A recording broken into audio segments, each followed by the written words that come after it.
First of all, I want to say thank you to everyone who's here for finding the time to join us. I see a few friends in the room, a few co-workers, and maybe a few enemies, I don't know, but you know yourselves.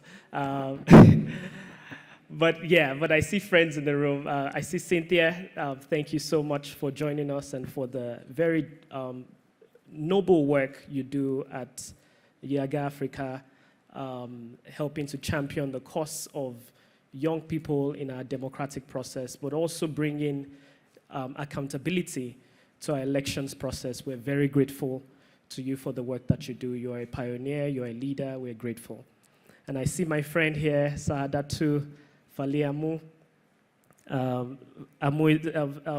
Fali is one of those people that I've known from afar for a long time, and I'd really admired a sense of diligence in the pursuit of a better Nigeria. From when she was in Global Shippers to now that she's in the private sector, doing her work as a law firm leader and really championing very important democratic causes. Thank you very much for the work that you do. And to everyone that is in the room here, you are here because a new Nigeria means something to you. And to the gentleman who came all the way from KB, we're grateful that you made it here. I am very proud today to join you to launch this product and movement that some of us have held in our hearts and made tentative attempts to start for many decades, for many years, not decades, for many years. And we've dreamt of a platform that really gives people a tool to organize themselves and a way to organize themselves to give collective action to the democratic process and the democratic agenda that we seek, the kind of Nigeria that we seek. Now, I want to just spend a few minutes to explain why we think this is important and what it is that we're trying to achieve, because there's a method to what we're trying to do. 6 decades ago, a little over 6 decades ago, one of the founding fathers of Nigeria, Nnamdi Azikiwe, while talking to the NAACP, that's the National Association for the Advancement of Colored People, said something in 1959 about the kind of Nigeria that we wanted to build, or that the founding fathers had in mind. And he said, it will be no vassal state, depending on its existence on the sufferance of other powers. Let me also emphasize that it will be a democratic country. In recent years, great efforts have been directed towards building institutions of democracy, and the fruits of these endeavors, together with the essentially democratic character of indigenous African society, give hope that Nigeria will be a country where the rights of the citizen will be respected, where the freedom under the law will be guaranteed. And in Nigeria, we are building a country of which the whole black race will be justly proud. You and I can easily agree that we have not built that Nigeria of which the whole black race can be justly proud. You and I can all agree that in the place of democracy, we have inherited hypocrisy. And in the place of the rights of the citizens being respected, it is the rights and the convenience of the state and the powerful that is protected from the legitimate concerns and cries of the citizens. And in the place of a dream of shared prosperity, we have a nightmare of shared penury. And I heard from the things that many of you said, you're clear about the Nigeria we want to build. You're clear that it's important that Nigeria works for everybody, that I don't have to be the son of somebody to be somebody, that everyone, whether you are in Kebbi or you are in Maiduguri or you are in Abeokuta, can get a great education and everyone can eat 3 square meals a day and go to bed feeling like you did an honest day's work, and you are comfortable. You can sleep and not be bombed. You can sleep and not be afraid that criminals will come rob you. You can go to the hospital and be sure that you can get good health care. These are the things, the basic functions of society that we wish Nigeria would give us. But Nigeria has not given us those things. And the question, I think, at the back of most of our minds is why? Why is it that our dreams keep turning into nightmares? Why is it, and what can do we have any agency to fix it? And many of us, again, I will tell people very honestly, please jackpot if you get the chance. Yes, jackpot if you get the chance. But while you are there, remember one thing. Those of us who have jackpot and jackpotted, I've learned the hard way that regardless of where you go, you are essentially a second-class citizen until Africa is better.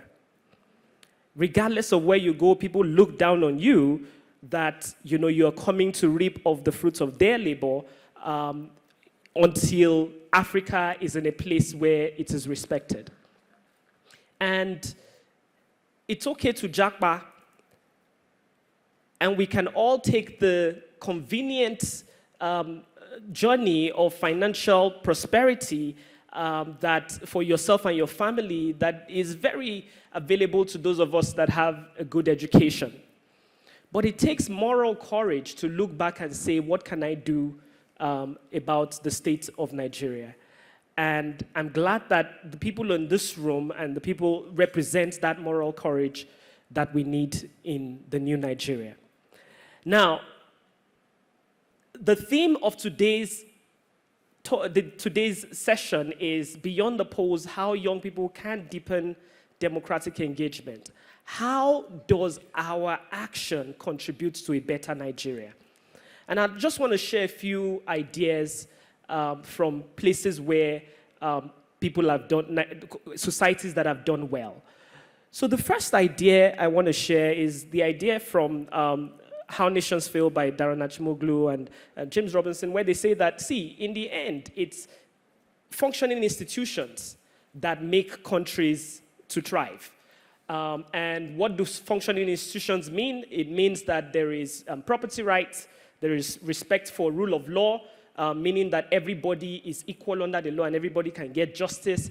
But most importantly, that there is shared prosperity. And that shared prosperity part is the part that we often miss. Because if you think about the countries that have done well, and I'll share a few anecdotes, like if you think about the way the British, when they showed up in the New World, they first got into Latin America, and they met societies there that they could easily, with their advantage of guns and the fact that they came with new diseases that these people weren't used to, they could easily subdue those people and turn those people into slaves that worked for them. And we can tell from the kinds of societies that were created that because they didn't create shared prosperity, the societies were, they didn't really thrive. The same thing, they came to Africa, they subdued people, and the same thing happened. But when they went to North America, they had a few challenges in North America.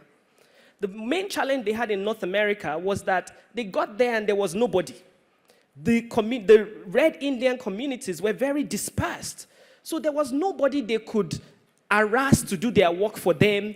They couldn't create the kinds of extractive societies that they were able to create in other places. So what did they do?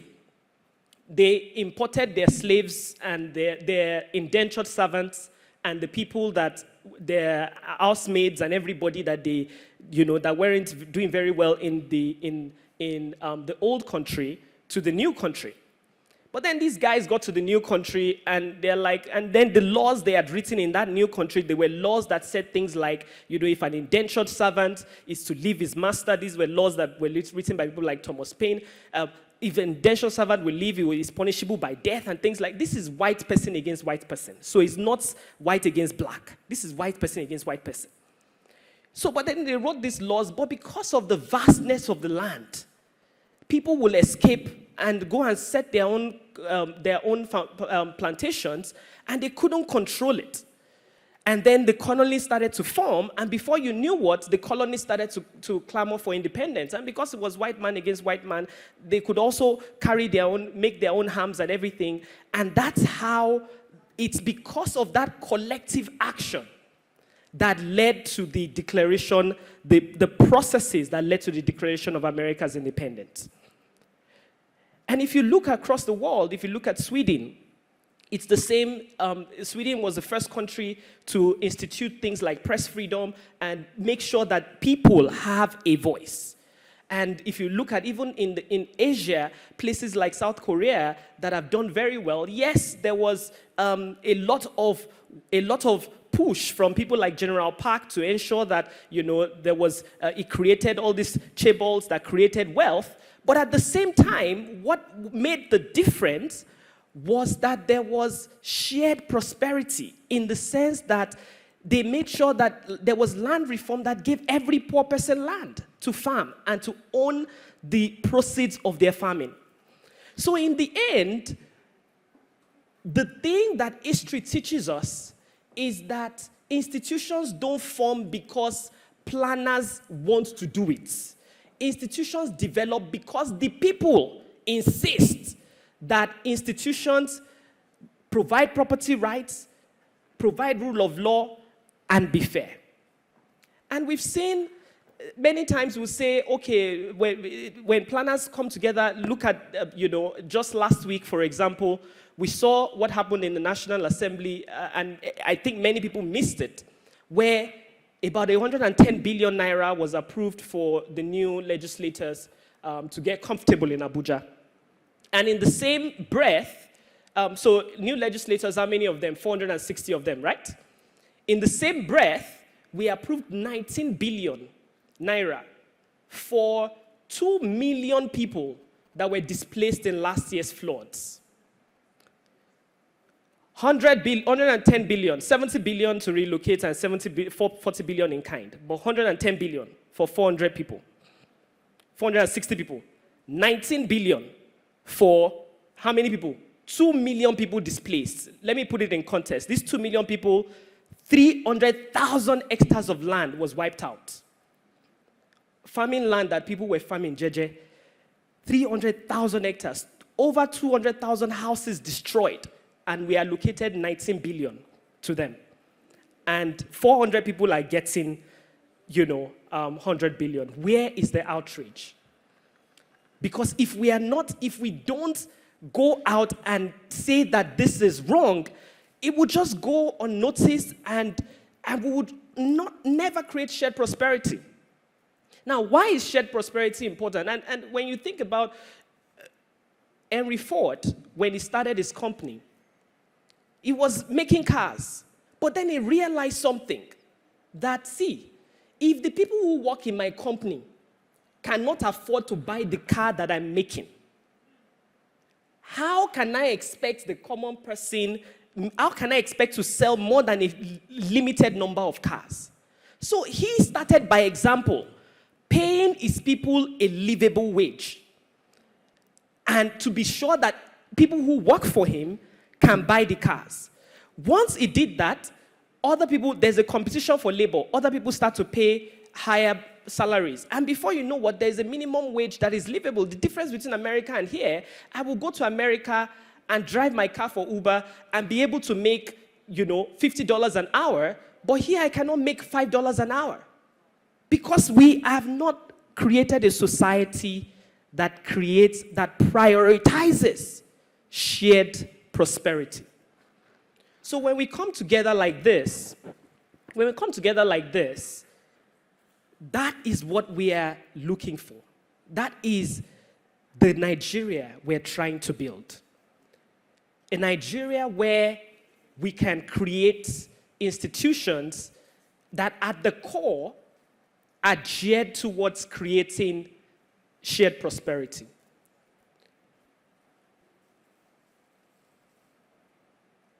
Nelson Mandela said in 2007, and I'm closing now, that Black people around the world will not be respected until Nigeria is respected. Black people around the world, and not just Nigerians, Black people around the world. Nigeria is a big country, the biggest Black nation. Black people around the world need a place they can get angry and say, I'm going to Nigeria. You are disrespecting me in America, I'm going to Nigeria. They need a place like that. Black people will not be respected until Nigeria earns that respect. And so Black people around the world are looking up to Nigeria for pride and confidence. And you and I have a role to play in creating that Nigeria. That Nigeria that Black people around the world can be justly proud of. That Nigeria that creates opportunity and creates shared prosperity for all people. I'm going to say one last thing before I hand over. Many Nigerians, and if you don't hear anything else I've said, please hear this one. Many of us have bought into this misconception that somehow we are inferior. That somehow, it was my sister that said the other day that some Nigerians in Canada started a business and they messed it up. You know how Nigerians are. I'm like, no, Nigerians are not anyhow. There are Nigerians who are excellent. There are Nigerians who can create exceptional things. We are no different than any other people. Now, condition make crayfish bend. It's condition. So let's get out of that mindset that Nigerians are a certain way so we can make do with mediocrity. Let's get out of that mindset that we need some white person to come and save us. No. We can create the country of our dreams. And we have it in us to do whatever it is that any other country in the world did. We have to remember, Africa is where civilization started. We were the beginning. So we can reclaim that place again. And I'm very grateful to Pastor Fred Adetiba for the very good work that he's doing building Madiba Foundation. One of the things that they want to do with ONN, what we're basically trying to do is to give a tool that people like you and I can use to organize ourselves, to advocate for better education, to advocate for healthcare, better healthcare, to advocate for incomes, shared incomes, minimum wage that creates shared prosperity. We can't just have fuel price go up and then someone is earning 30,000 naira. 30,000 naira a month. 30,000 doesn't fill my tank. So how do you expect that person to feed their children, to go to work, to treat their parents when they are sick, to do all the things they need to do? It is unfair. We can't build a society like that, and without the outrage and the organization of people like you and I in the room, the people in power will not shake because it doesn't affect them. So thank you very much for joining us in this mission, and I wish us a very productive session today.